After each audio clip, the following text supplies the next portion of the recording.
یہ گھوڑے کی شکل کی ایک سواری، اس پر نبی علیہ السلام سوار ہوئے اور مکہ مکرمہ سے مسجد اقصی تک کا سفر چند لمحوں میں کر لیا۔ راستے میں ایک جگہ نبی علیہ السلام رکے جو مدینہ طیبہ کے قریب ایک وادی تھی، پہاڑ۔ وہاں نبی علیہ السلام کو بہت خوشبو آئی تو نبی علیہ السلام نے جبریل علیہ السلام سے پوچھا کہ اے جبریل علیہ السلام، یہ خوشبو کیسی ہے؟ انہوں نے عرض کیا، اے اللہ کے حبیب وسلم، جو فرعون کے سر پہ تیل لگانے والی لڑکی تھی، عورت تھی، وہ یہاں پر مدفون ہے اور اس کے دفن ہونے کی وجہ سے پوری جگہ خوشبو سے رچی ہوئی۔ وہ اللہ کے ہاں کیا مرتبہ رکھتی تھی کہ اس کی وجہ سے پورے علاقے کے اندر خوشبو، ایمان والی تھی نا، اس کے ایمان کی خوشبو نے جگہ کو مہکا رکھا۔ پھر 2 رکعت نماز نبی علیہ السلام نے ادا کی اور وہاں مسجد اقصی تشریف لے گئے۔ مسجد اقصی میں عجیب منظر تھا، تمام انبیاء تشریف لائے ہوئے تھے، یعنی ان کی روحیں اللہ تعالیٰ نے ان کو وہاں آنے کے لیے موقع دیا، تو وہ مثالی اجسام کے ساتھ وہاں تشریف لائے۔ جب نبی علیہ السلام پہنچے تو سب انبیاء صفوں کی حالت میں کھڑے ہو گئے اور جبریل علیہ السلام نے نبی علیہ السلام سے عرض کیا، اے اللہ کے حبیب صلی اللہ علیہ وسلم، آپ انبیاء کی امامت فرمائیں۔ چنانچہ نبی علیہ السلام کو امام الانبیاء ہونے کا شرف حاصل۔ پھر اس کے بعد سفر کا دوسرا حصہ شروع ہوا، اس کے لیے ایک اور سواری لائی گئی جس کا نام رف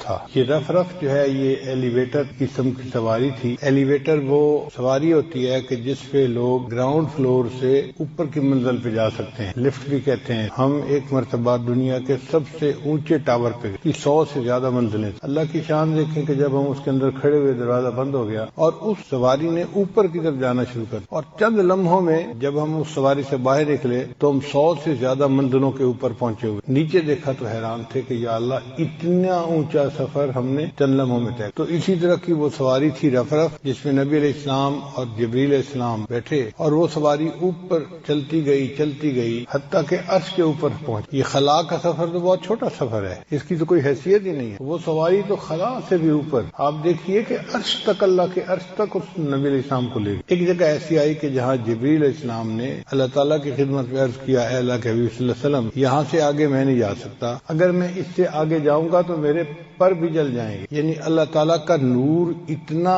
زیادہ ہے کہ اس نور کی وجہ سے میرے پر جل جائیں گے۔ تو اس سے آگے پھر نبی اللہ کے محبوب صلی اللہ علیہ وسلم اکیلے تھے اور کہاں تک گئے؟ اللہ کے اتنا قریب، ثم دنا فتدلی فکان قاب قوسین، سدرۃ المنتہا سے بھی اوپر۔ سدرہ کہتے ہیں بیری کو عربی زبان، منتہا آخری بیری۔ یہ ایک نور کی بیری ہے، ایک نور ہے جو بیری کی طرح بندے کو نظر آتا ہے اور یہ اللہ تعالیٰ کے عرش سے اوپر ہے۔ تو نبی علیہ السلام اس سے بھی آگے تشریف لے گئے اور اکیلے تھے۔ اس سے نبی علیہ السلام کی پاکیزگی کا اندازہ لگائیے کہ اللہ تعالیٰ کے اتنا قریب، اللہ کے پاس کوئی ناپاک چیز نہیں جا سکتی۔ اللہ تعالیٰ ارشاد فرماتے ہیں، الیہ یصعد الکلم الطیب والعمل الصالح یرفعہ۔ عمل صالح اللہ کی طرف لوٹتے ہیں اور کلمہ طیب اللہ کی طرف لوٹتا ہے۔ اس پروردگار پاک جو پاک ذات ہے، اس کے پاس تو فرشتے بھی نہیں جا سکتے، مگر اللہ کے محبوب کی پاکیزگی ان فرشتوں سے بھی زیادہ تھی۔ اللہ نے اپنے محبوب کو اپنے پاس بلا لیا اپنے دیدار۔ ایک سوال ذہن میں پیدا ہوتا ہے، یہ معراج کیوں پیش آیا؟ تو ہر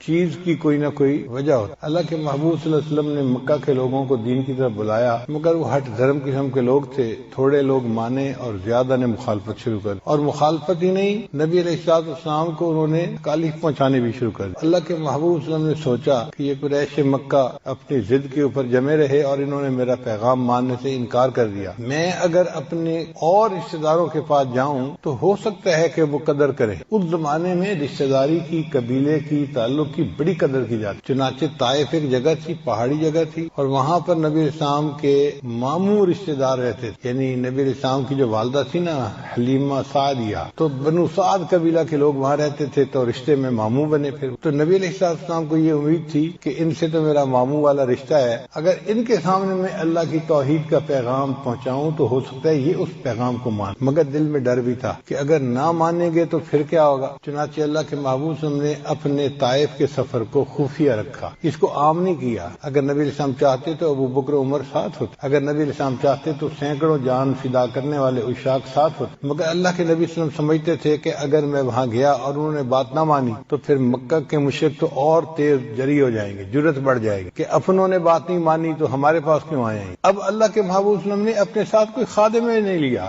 اکیلا سفر۔ آپ غور کیجئے کہ مکہ مکرمہ کی گرمی 50 ڈگری سینٹی گریڈ کی گرمی ہو، اس میں خشک پہاڑوں کا سفر کرتے کرتے اللہ کے محبوب ہم اکیلے طائف پہنچے۔ طائف کا سفر تقریباً 80 کلومیٹر دور بنتا ہے مکہ سے، یعنی ایک موٹا اندازہ لگائے کہ یہاں سے فیصل آباد کا سفر، اب ایک آدمی کو پیدل چل کے سفر کرنا پڑے یہاں سے فیصل آباد تو کتنا وہ تھک جاتا ہے، کتنی بھوک لگتی ہے، کتنی پیاس لگتی ہے۔ اللہ کے محبوب صلی اللہ علیہ وسلم نے یہ سفر اکیلے فرمایا۔ جب وہاں تشریف لے گئے تو وہاں پر 3 بڑے سردار تھے جو طائف میں رہتے تھے۔ ایک کو آپ صلی اللہ علیہ وسلم نے اللہ کا پیغام پہنچایا تو اس نے جواب دے دیا کہ جی نہیں، میں آپ کی بات کو نہیں مانتا۔ پھر دوسرے کے پاس پیغام پہنچایا، اس نے کہا جی کہ میں بھی آپ کی بات کو نہیں مانتا۔ اور تیسرے نے کہا کہ میں اس بات کو سننا ہی نہیں چاہتا، میں کیوں سنوں۔ یعنی تینوں نے ایک طرح سے انکار کر دیا، لیکن چونکہ رشتہ داری کا ایک تعلق تھا تو اس کا لحاظ کرتے ہوئے انہوں نے یہ کہا کہ جی آپ آئے تو ہیں یہاں، لیکن آپ اس شہر میں رہ نہیں سکتے، آپ یہاں سے فوراً واپس چلے۔ دوسرے الفاظ میں انہوں نے شہر سے نکلنے کے لیے کہہ دیا۔ اب ایک بندہ جو 80 کلومیٹر کا سفر کر کے آیا ہو اور اس کو بیٹھنے بھی نہ دیا جائے، آرام بھی نہ کرنے دیا جائے اور کہہ دیا جائے جی کہ آپ واپس جائیں، تو سوچیں کتنی مشقت ہوتی ہے اس کے اوپر۔ پھر یہیں تک نہیں، ان سرداروں نے لڑکوں کو کہہ دیا کہ یہ دیوانہ قسم کا بندہ ہے جو ہمارے بتوں کو برا کہتا ہے، تو اس کو شہر سے باہر نکالو، یعنی لڑکے پیچھے لگا دی۔ اب وہ لڑکے جو تھے ان کے ہاتھ میں پتھر تھے اور وہ پتھر مارتے تھے نبی علیہ السلام۔ اتنے انہوں نے پتھر مارے کہ محبوب صلی اللہ علیہ وسلم کو جو جوتا مبارک تھا نا، نالین مبارک، وہ خون سے بھر گیا تھا۔ اور عربوں میں تو مہمان نوازی مشہور تھی۔ ایک بندہ 80 کلومیٹر کا سفر پیدل طے کر کے آیا ہے، انہوں نے روٹی پانی بھی نہیں پوچھا، اور اسی بھوک کی حالت میں، تھکاوٹ کی حالت میں نبی علیہ السلام کو شہر سے باہر جانا پڑا۔ اور اوپر جو انہوں نے ہیوملٹی کی وہ اس کے علاوہ تھی، اپنی طرف سے تو انہوں نے بے عزت کر کے نکال دی۔ جب نبی علیہ السلام شہر سے باہر آ کر بیٹھے تو اللہ کے حبیب صلی اللہ علیہ وسلم کا دل بہت مغموم تھا۔ نبی علیہ السلام نے اس وقت ایک دعا مانگی، اللہم الیک اشکو ضعف قوتی وقلت حیلتی وہوانی علی الناس۔ اے اللہ، میں اپنی قوت کی کمزوری کی اور اسباب کی قلت کی اور لوگوں کے سامنے اپنے کمزور ہونے کا شکوہ آپ کے سامنے عرض کرتا ہوں۔ انت ارحم الراحمین، اے اللہ آپ سب رحم کرنے والوں سے زیادہ رحم کرنے والے ہیں۔ الی من تکلنی الی عدو یتجہمنی، اے اللہ آپ مجھے دشمن کے سپرد کرتے ہیں جو میرے اوپر شروع ہوتا ہے، غصہ کرتا ہے۔ او الی قریب ملکتہ امری، یا کسی قریب کو کہ اس کے حوالے آپ نے میرے امر کو کر دیا۔ ان لم تکن غضبان علی فلا ابالی، اے اللہ اگر آپ مجھ سے ناراض نہیں ہیں تو پھر مجھے کسی چیز کی پرواہ نہیں۔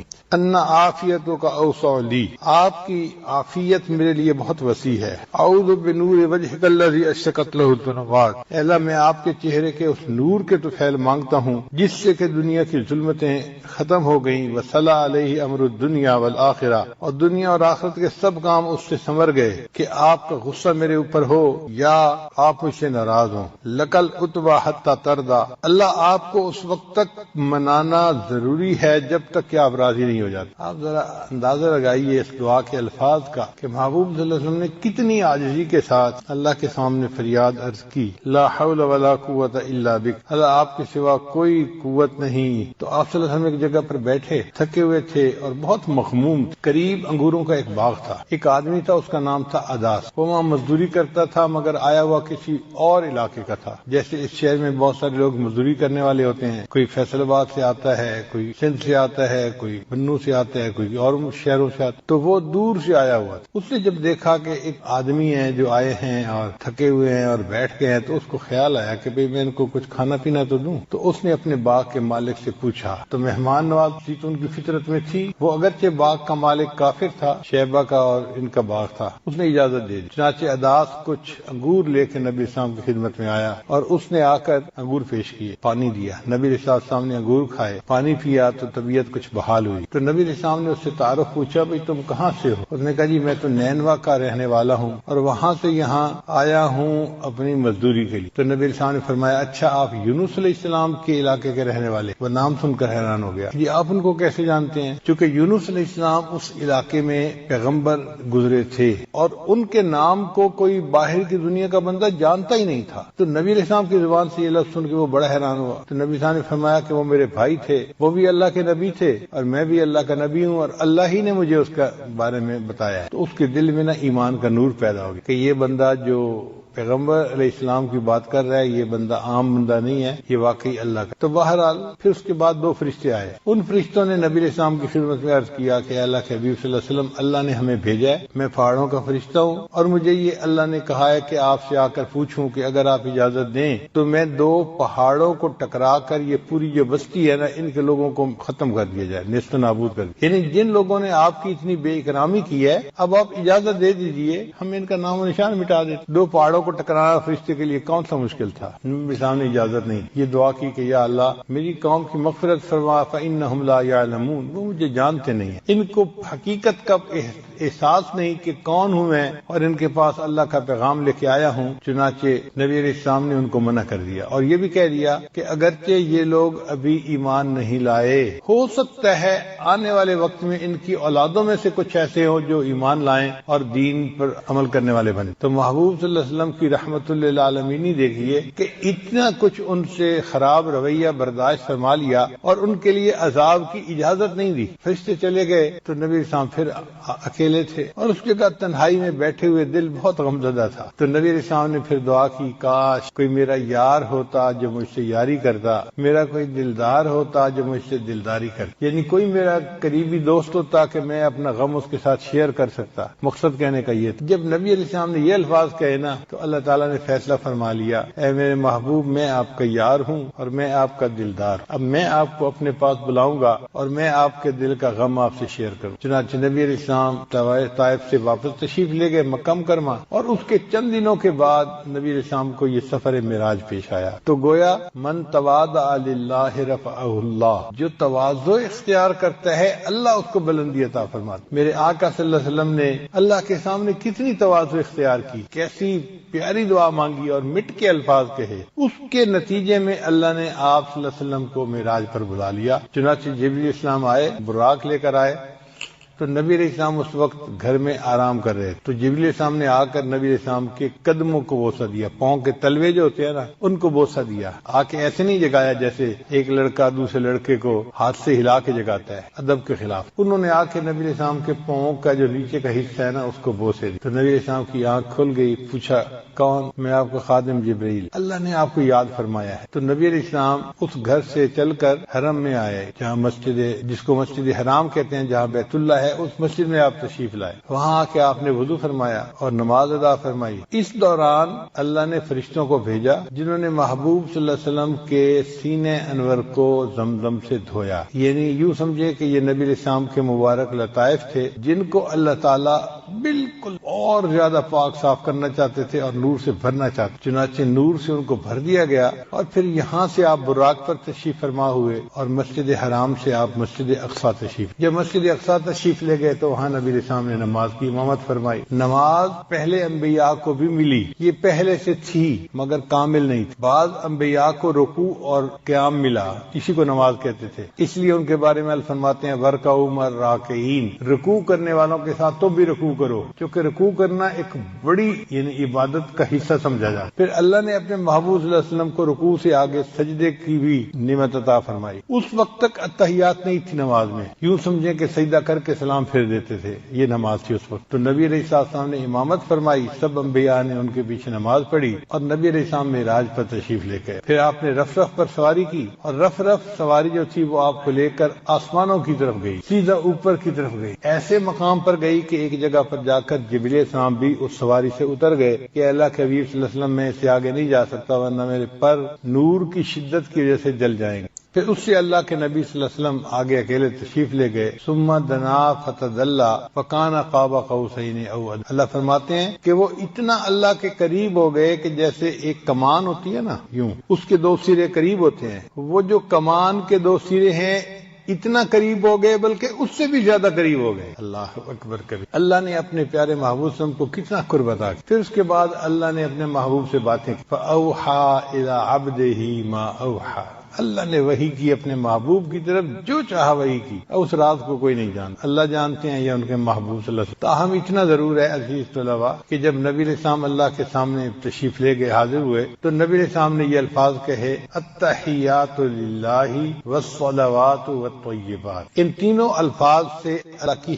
حمد بیان ہوتی ہے، تعریف ہوتی ہے. التحیات زبان سے جو تعریفیں کی جاتی ہیں ان کو التحیات کہتے ہیں. والصلوات جو بدن سے عبادت کی جاتی ہے اس کو صلوات کہتے ہیں. والطیبات اور جو مال خرچ کیا جاتا ہے اللہ کے راستے میں اس کو طیبات کہتے ہیں. تو نبی علیہ السلام نے جا کر 3 باتیں کہیں کہ اے اللہ جو قولی عبادتیں ہیں یا بدنی عبادتیں ہیں یا مالی عبادتیں ہیں وہ ساری کی ساری آپ ہی کے لیے، آپ کو سجدی ہیں اور یہ سب عبادتیں آپ کے لیے. التحیات للہ والصلوات والطیبات. اب یہاں پر طالب علم کے ذہن میں سوال پیدا ہوتا ہے کہ نبی علیہ السلام نے سلام کیوں نہیں کیا؟ حالانکہ شریعت تو یہ کہتی ہے کہ جب کوئی 2 بندے ملیں افشوا السلام بینکم، تم سلام کو اور زیادہ پھیلاؤ اور ایک دوسرے کو سلام کرو. تو نبی علیہ السلام نے سلام کیوں نہیں کیا؟ علماء نے اس کی وجہ لکھی کہ دیکھیں 2 بندے جب ملتے ہیں نا تو ایک دوسرے کو سلام کرتا ہے. سلام دعا ہے. السلام علیکم، آپ کے اوپر سلامتی ہو، یعنی اللہ آپ کو پریشانیوں سے مصیبتوں سے محفوظ کرے اور آپ ہر پریشانی سے سلامت رہیں. یہ السلام علیکم کا معنی ہوتا ہے. ہم دعا دے رہے ہوتے ہیں. تو نبی علیہ السلام نے السلام علیکم اس لیے نہیں کہا کہ اللہ تعالیٰ تو سلام ہے، خود سلام ہے، ان کا نام ہے السلام، اس کو کوئی پریشانی نہیں، کوئی مصیبت نہیں، لہذا یہ دعا اللہ کے حق میں دی نہیں جا سکتی. تو بس ایک ہی بات تھی کہ نبی علیہ السلام نے جا کر اللہ کی تعریف کی. اے اللہ قولی عبادتیں، بدنی عبادتیں اور مالی عبادتیں، تینوں قسم کی جو عبادتیں ہیں ان کے حقدار آپ ہیں، آپ ہی کو وہ سجدتی ہیں اور یہ سب آپ کے لیے. اللہ تعالیٰ نے اس کے جواب میں 3 ہی الفاظ کہے، السلام علیک ایھا النبی ورحمۃ اللہ وبرکاتہ. اے نبی صلی اللہ علیہ وسلم آپ کے اوپر سلامتی ہو. چونکہ آپ صلی اللہ علیہ وسلم تو مخلوق تھے نا اور اللہ کے نبی تھے، انسان تھے، تو آپ کو تو سلامتی کی ضرورت تھی. تو اللہ نے فرمایا السلام علیک ایھا النبی ورحمۃ اللہ وبرکاتہ، اور اللہ کی رحمتیں ہوں اور اللہ کی برکتیں ہوں. اب اس کے آگے بعض محدثین فرماتے ہیں کہ نبی علیہ الصلوۃ والسلام نے اپنی امت کو بھی اس دعا میں شامل کیا اور جواب میں یوں کہا السلام علینا وعلی عباد اللہ الصالحین، ہم پر بھی سلامتی ہو اور جتنے نیک بندے آئیں گے ان پر بھی سلامتی ہو. اور بعض کہتے ہیں محدثین کے نہیں، فرشتوں نے یہ الفاظ کہے. تو بہرحال جو بھی تھے جواب میں یہ الفاظ بھی کہے گئے. اب یہ گفتگو تھی جو محبوب کی اللہ رب العزت سے عرش کے اوپر ہوئی اور اس کو اللہ نے ہماری التحیات کا حصہ بنا دیا اور التحیات کو ہماری نماز کا حصہ بنا دیا. اللہ اکبر کبیر. طالب علم کے ذہن میں سوال پیدا ہوتا ہے کہ یہ معراج کیوں پیش آیا؟ اللہ تعالیٰ اپنے محبوب صلی اللہ علیہ وسلم کا دل خوش کرنا چاہتے تھے کہ محبوب صلی اللہ علیہ وسلم آپ کا دل غمزدہ ہے، آپ میرے پاس تشریف لائے، میں آپ کو جنتوں کی سیر کرواؤں، عرشوں کی سیر کرواؤں اور میں آپ کو بتاؤں کہ میرے پاس آپ کا مقام کیا ہے. یہ تو بے قدر لوگ ہیں، جاہل لوگ ہیں، ان کو کیا پتا، ان سے کیا گلہ کرنا. تو اللہ نے اس لیے بلا لیا. اب سوال پیدا ہوتا ہے کہ پھر انبیاء وہاں کیوں موجود تھے؟ اس میں بھی حکمت ہے کہ اللہ نے اپنے انبیاء سے وعدہ لیا تھا پہلے سے ہی. قرآن مجید میں اللہ فرماتے ہیں آل عمران سورت میں وَإِذْ أَخَذَ اللَّهُ مِيثَاقَ النَّبِيِّينَ، اور یاد کرو اس وقت کو جب اللہ نے انبیاء سے میثاق لیا، وعدہ لیا. لَمَا آتَيْتُكُم مِّن کتاب وحکمہ، اے میرے انبیاء اگر میں تمہیں کتاب اور حکمت عطا کروں، ثم جاءکم الرسول، اور پھر تمہارے پاس رسول آئیں، مصدقا لما معکم، اور وہ تصدیق کریں جو تمہارے پاس ہے، لتؤمنن بہ ولتنصرنہ، تو تم ان کے اوپر ایمان لے آنا اور ان کی مدد کرنا. اب یہ انبیاء سے اللہ نے پہلے سے وعدہ لیا ہوا تھا اور انبیاء نے وعدہ کیا تھا. قال اقررتم، اللہ نے فرمایا کیا آپ اس بات کا اقرار کرتے ہیں؟ واخذتم علی ذلکم اسری، اور میں اس کے اوپر تم سے عہد لیتا ہوں. قالو، انہوں نے جواب دیا اقررنا، اے اللہ ہم نے اس بات کا اقرار کیا کہ ہم آپ کے محبوب پر ایمان بھی لائیں گے اور ان کی مدد بھی کریں گے. قال فاشهدوا وانا معكم من الشاہدین، اللہ نے فرمایا اچھا میرے انبیاء تم بھی گواہ رہنا، میں بھی اس کے اوپر گواہ ہوں. اب اللہ نے یہ وعدہ لے لیا تھا انبیاء سے، تو نبی علیہ السلام تو دنیا میں سب سے آخر پہ تشریف لائے. اب اس عہد کو پورا کرنے کا موقع اور کیا ہو سکتا تھا؟ کوئی ہو ہی نہیں سکتا تھا. اللہ نے احسان فرمایا. امام شافعی رحمۃ اللہ علیہ فرماتے تھے کہ زنا ایک ایسا گناہ ہے جو دین ہوتا ہے، جو قرض ہوتا ہے بندے کے. چنانچہ اگر کسی نوجوان نے گناہ کیا تو یہ نہیں کہ گناہ کر لیا، اب اس گناہ کو چکانا ہے اس کے گھر کی کسی عورت نے، یا بیوی چکائے گی یا بہن چکائے گی یا بیٹی چکائے گی. علماء نے لکھا ہے کہ اس بندے کی گھر کی عورت کے ساتھ ضرور زنا کیا جائے گا، اور نہیں تو گھر کی دیواروں سے زنا کیا جائے گا. ہم کیا سمجھتے ہیں کہ ہم ہی دوسروں کی شکلیں دیکھ رہے ہوتے ہیں، ہمارے گھر کی عورتوں کی طرف دوسروں کی نظریں نہیں اٹھ سکتی. یہ اللہ کا بنا ہوا ایک نظام ہے. اب اگر یہ مکافات عمل کا یقین دل میں ہو تو پھر بندہ اللہ سے ڈرے گا. یہ یقین کمزور ہو گیا, احساس نہیں ہوتا کہ اس ایکشن کا ریئیکشن ہو کے رہنا ہے. دیکھیں اللہ تعالیٰ وہ ذات ہے, قرآن مجید میں فرمایا فَمَن يَعْمَلْ مِثْقَالَ ذَرَّةٍ خَيْرًا يَرَهُ, ذرہ کے برابر بھی نیکی کا عمل ہوگا اس کا بھی بدلہ دیں گے. ذرہ کے برابر گناہ کا کام ہوگا اس کا بھی ہم بدلہ دے کے رہیں گے. تو جہاں ایکوریسی لیول اتنا ہے کہ ذرہ جیسی نیکی بھی آنکھوں سے اوجھل نہیں ہو سکتی, ہم گناہ کر کے کیسے اس کے وبال سے بچ سکتے ہیں. آج اس بات کی ضرورت ہے ہم دین کو پڑھیں, دین کو سمجھیں, دین کو سیکھیں تاکہ اپنی زندگی شریعت کے مطابق گزار سکیں. اور یہ ایسا گناہ ہے زنا, اللہ اکبر, کہ قرآن مجید میں اس کے لیے فرمایا خالدین وَيَخْلُدُ فِيهِ مُهَانًا, خالدین فیہا کا لفظ آیا. تو مفسرین نے اس پر نقطہ لکھا کہ کافر ہمیشہ ہمیشہ جہنم میں رہیں گے, مومن مسلمان خطا کار کے لیے خالدین کا لفظ. تو مفسرین نے اس کا جواب دیا جی ہاں, یہ آپس میں انوالو تھے نا, تو کہتے تھے ہم کبھی ایک دوسرے کو نہیں چھوڑیں گے, ہم کبھی نہیں چھوڑیں گے ایک دوسرے کو. یہ جو وعدے کرتے تھے ہم کبھی ایک دوسرے کو نہیں چھوڑیں گے, ہمیشہ ساتھ رہیں گے, اللہ فرماتے ہیں میں بھی تمہیں پھر ہمیشہ ہمیشہ کا عذاب دوں. ایک حدیث پاک میں ہے قیامت کے دن اللہ تعالیٰ کے سامنے بوڑھا زانی آئے گا, اللہ تعالیٰ اس کے چہرے کی طرف نہیں دیکھیں گے. ایک روایت میں ہے قیامت کے دن بے پردہ جو ننگے سر پھرنے والی عورت ہوگی وہ اللہ کے سامنے کھڑی کی جائے گی, اللہ تعالیٰ اس کی طرف نہیں دیکھیں گے. یہ وہ گناہ ہے کہ اللہ تعالیٰ کی رحمت کی نظر ہی قیامت کے دن نہیں پڑے گی. آج اس سے بچنے کی ضرورت ہے.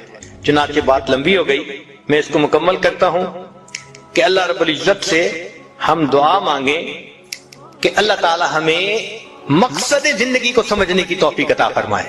اب ساری بات کا لب لباب, ایک بزرگ کی بات بہت اچھی یاد کیجئے, فرماتے تھے کہ اے دوست تو اللہ کی اتنی عبادت کر جتنا کہ تو اس کا محتاج ہے.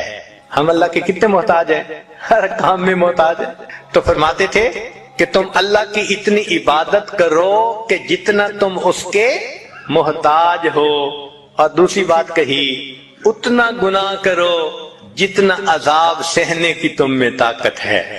ہم تو دھوپ کی گرمی برداشت نہیں کر سکتے, اللہ تیرے جہنم کی گرمی کہاں برداشت کر سکے. تو گناہ کی سزا 3 طریقے سے ملتی ہے. پہلا طریقہ اس کو نکیر کہتے ہیں, جہاں گناہ کیا کوئی نہ کوئی مسئلہ بن گیا.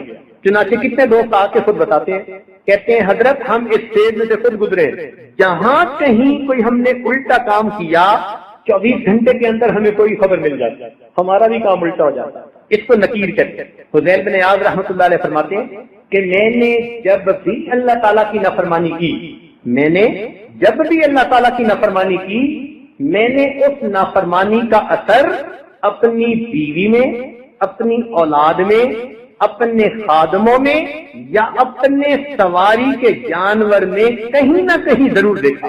میں نے اللہ کی نافرمانی کی, میرے جتنے ماتحت تھے اس میں سے کسی نہ کسی نے میری نافرمانی.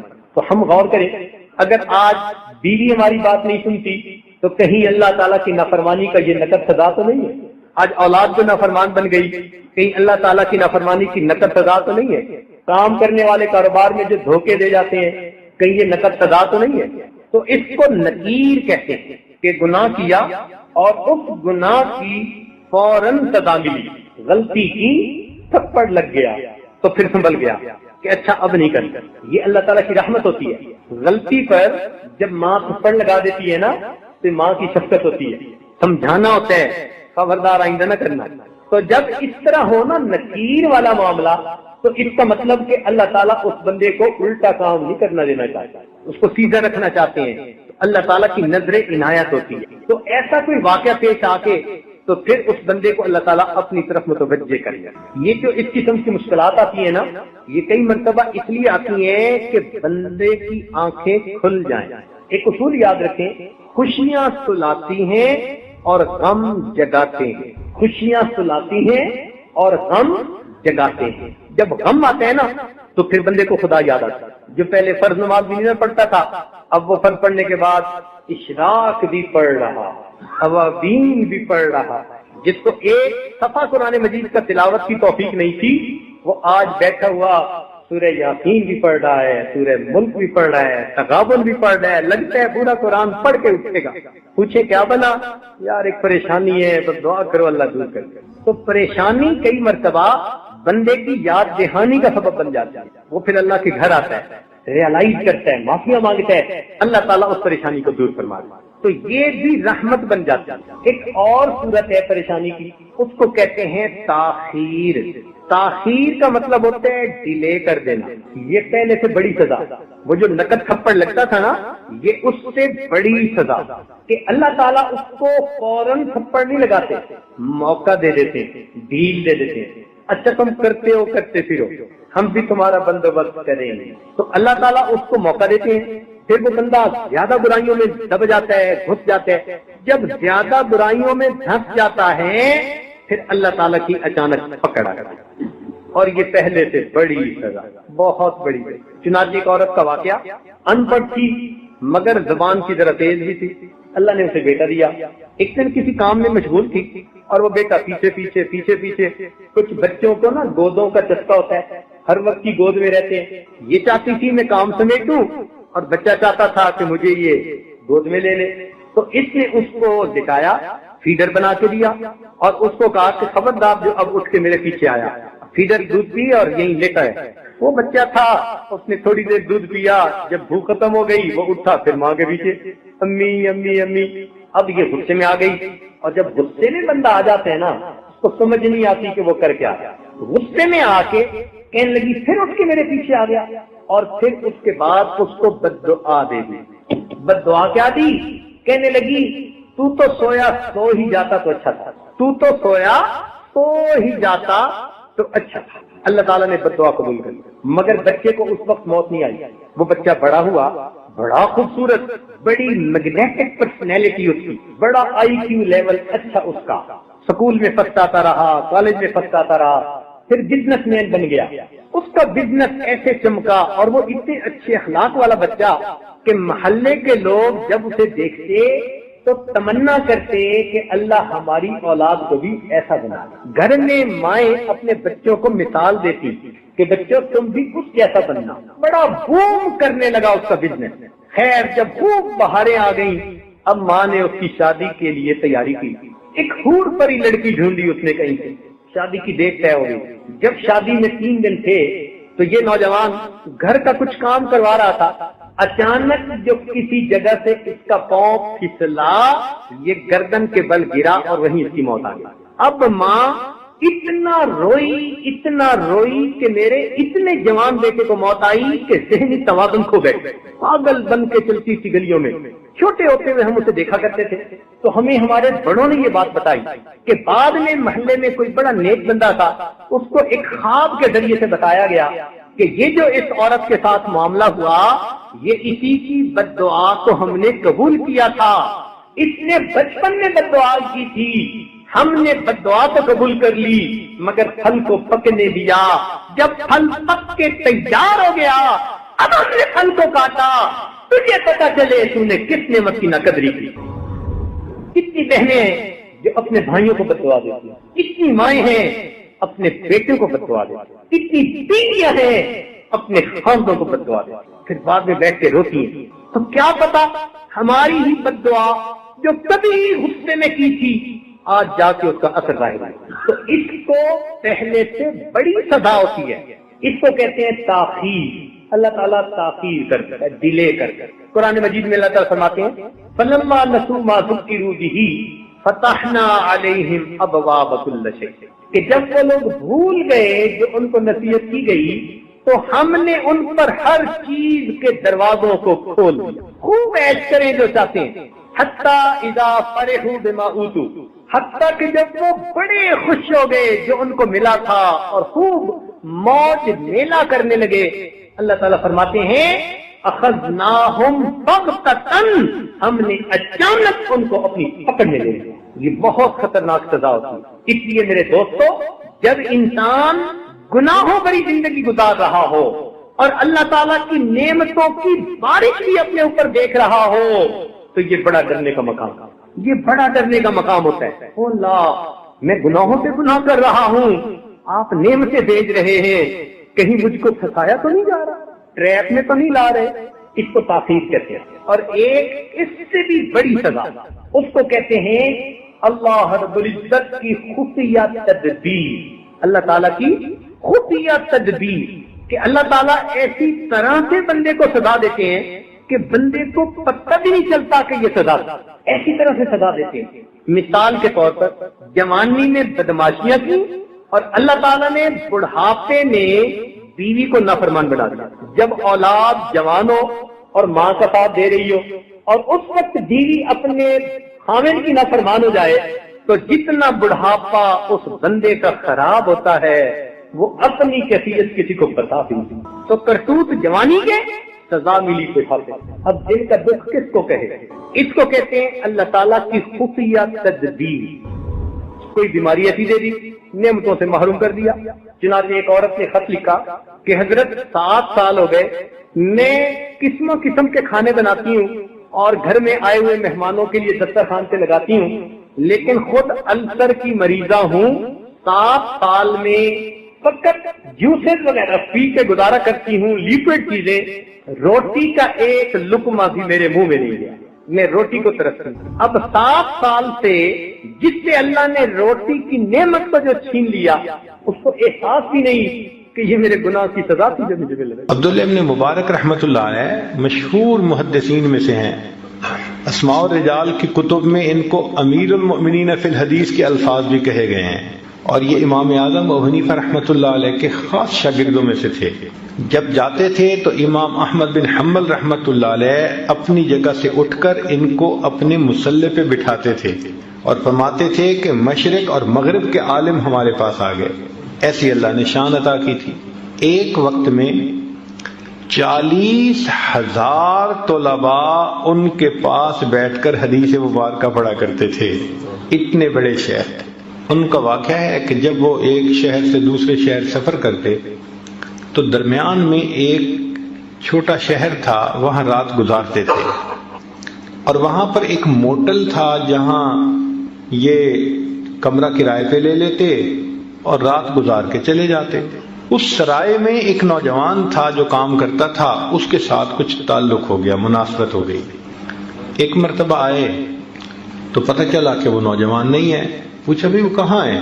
لوگوں نے کہا کہ حضرت اس کے اوپر تو ایک آفت آ گئی کہ اس نے کسی سے پیسے ادھار لیے تھے اور واپس کرنے کی ایک ڈیڈ لائن دی تھی اور وہ اپنی ڈیڈ لائن پہ واپس نہیں کر سکا، اور اس بندے نے پولیس کو انفارم کر دیا تو پولیس نے اس کو پکڑ کے جیل میں بند کر دیا کہ پیسے ادا ہوں گے تو تمہیں ریلیز کریں گے. تو وہ بیچارہ تو جیل میں. اب عبداللہ ابن مبارک رحمۃ اللہ یہ سن کے خاموش ہو گئے. جب صبح ہوئی تو سیدھا پولیس چیف کے پاس اس کو جا کر ملے. بھائی ایک ایسا نوجوان آپ کے حوالات میں ہے. اس نے کہا ہے. وہ کیسے چھوٹ سکتا ہے؟ اس نے کہا سو سمپل کہ جن کے پیسے ادا ہونے ہیں وہ ادا ہو جائیں تو میں اس کو چھوڑ دوں گا. اس نے کہا کوئی اور ادا کر سکتا ہے؟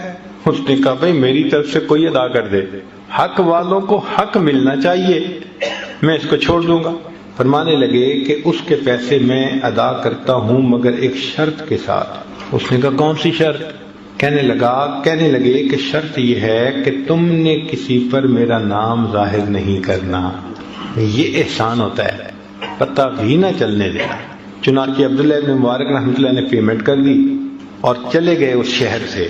بعد میں پولیس چیف نے اس نوجوان کو جب ریلیز کر دیا تو اس کو اتنا پتہ چلا بھائی کسی نے تمہارا قرض دے دیا ہے.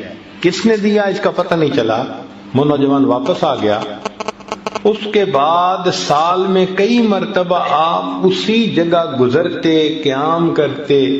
وہ نوجوان آپ کو اپنا واقعہ سناتا، میں قید ہو گیا تھا، کسی نے قرضہ ادا کر دیا، پھر میں چھوٹا. حضرت خاموشی سے واقعہ سن لیتے تھے. پوری زندگی اس نوجوان کو یہ نہ بتایا کہ تمہارا قرضہ میں نے ادا کیا تھا. جب حضرت کی وفات ہوئی تو پھر پولیس چیف نے اس نوجوان کو ڈسکلوز کیا کہ تمہارا قرضہ عبداللہ ابن مبارک نے ادا کیا تھا. ہمارے اکابر احسان کر کے جتلاتے نہیں تھے، پتہ بھی نہیں چلنے دیتے تھے۔ اور فرمایا کہ نماز کی زینت خشوع اور خضوع میں ہے، کہ انسان نماز پڑھے تو خشوع اور خضوع کے ساتھ، ظاہرہ بھی تحمل مزاجی سے پڑھے، رکوع اور سجود اچھے طریقے سے ادا کرے، اور باطنی طور بھی اللہ کی طرف متوجہ رہے، ادھر ادھر توجہ نہ ہو، نماز کی طرف توجہ۔ آج ہماری نماز عجیب بن گئی ہے، اللہ اکبر کبیرہ۔ حالت یہ ہے کہ امام صاحب نے 4 رکعت کی نیت باندھی اور 2 رکعت کے بعد سلام پھر بیٹھے، تو مقتدیوں سے پوچھا بھائی مجھے غلطی لگ رہی ہے، 2 پڑھی ہیں یا 4 پڑھی ہیں؟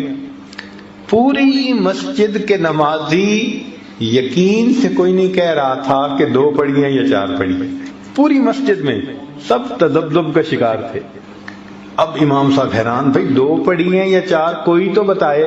تو ایک بڑے میاں کھڑے ہوئے، مولانا آپ نے 2 ہی رکعت پڑھی ہیں، پکی بات ہے۔ تو انہوں نے نماز لوٹائی، 4 رکعت پڑھا دی۔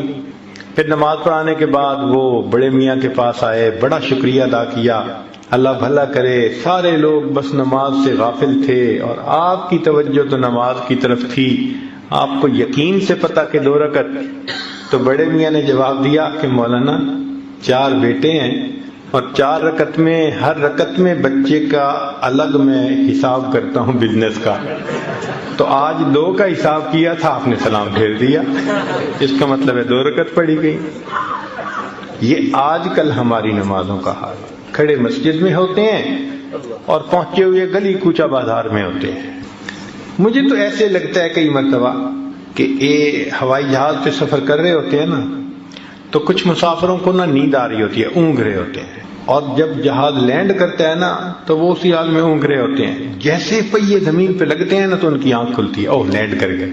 بالکل اسی طرح لگتا ہے کہ ہم اللہ اکبر کے الفاظ سے فلائی کر جاتے ہیں اور پھر پتہ نہیں کن خیالات کی دنیا میں اڑتے رہتے ہیں، اور جب امام کہتے ہیں نا السلام علیکم ہمارے پاؤں زمین پہ لگ جاتے ہیں، اب ہم واپس آ گئے۔ نماز تو وہ ہے جس میں اللہ کی طرف خشوع خضوع ہو بندے۔ اللہ اکبر کبیرہ۔ ہمارے اکابر نماز بنایا کرتے تھے، تو نماز کی زینت خشوع اور خضوع میں ہے۔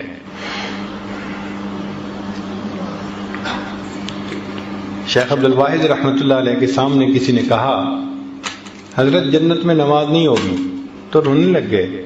کسی نے پوچھا کہ رو کیوں رہے ہیں؟ فرمانے لگے اگر جنت میں نماز نہیں ہوگی تو پھر جنت میں مزہ ہی کیا آئے گا۔ اللہ اکبر کبیر۔ حاجی امداد اللہ مہاجر مکی رحمۃ اللہ علیہ کے سامنے کچھ نوجوان بیٹھ کے جنت کی باتیں کرنے لگے، حور و قصور کی باتیں سنتے رہے۔ جب وہ خوب باتیں کر چکے تو حضرت نے فرمایا کہ اگر قیامت کے دن اللہ رب العزت کا مجھ پر فضل ہو گیا تو میں تو اتنا عرض کروں گا اللہ اپنے عرش کے نیچے مصلی کی جگہ عطا فرما دی، عرش کے نیچے مصلی کی جگہ عطا فرما۔ مولانا یحییٰ رحمۃ اللہ علیہ لمبا سجدہ کرتے تھے۔ کسی نے کہا کہ حضرت اتنا لمبا سجدہ؟